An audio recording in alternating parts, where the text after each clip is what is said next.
All right, so there we have it. Short and sweet for some, bitter for others, I would imagine.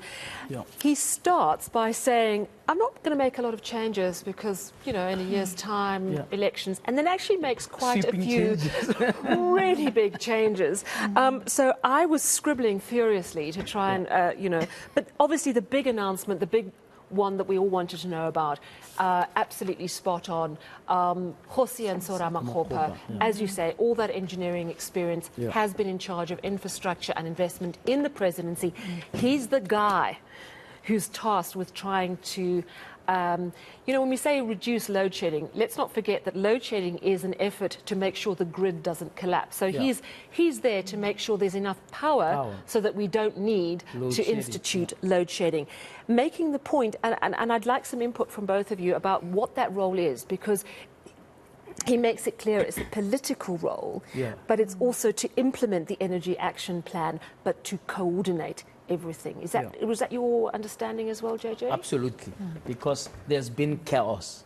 Let's be clear about it. There's been chaos between Gwede Mantashe and Pravin Gordhan, right? And what's worse is there's been public chaos. In other words, they'll disagree on certain nuances about how to deal with the electricity crisis, disagree on the leadership of ESCOM, disagree on policy of what we call just transition. So it's been a bit of a mess. And so what the ANC conference had said was that you need to centralize this under energy and full stop.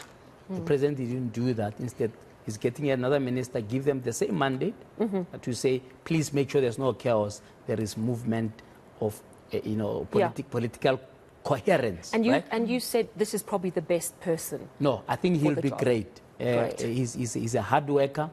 He's very principled.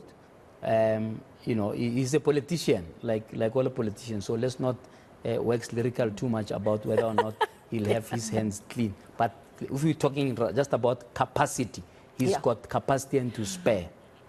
All right, so we're going to cross to Sipamanda in just a moment. But before we do that, Susan, I have to ask you, very interesting, Patricia de Lille moving out of public works and into tourism. And of course, you know, I don't have time to get a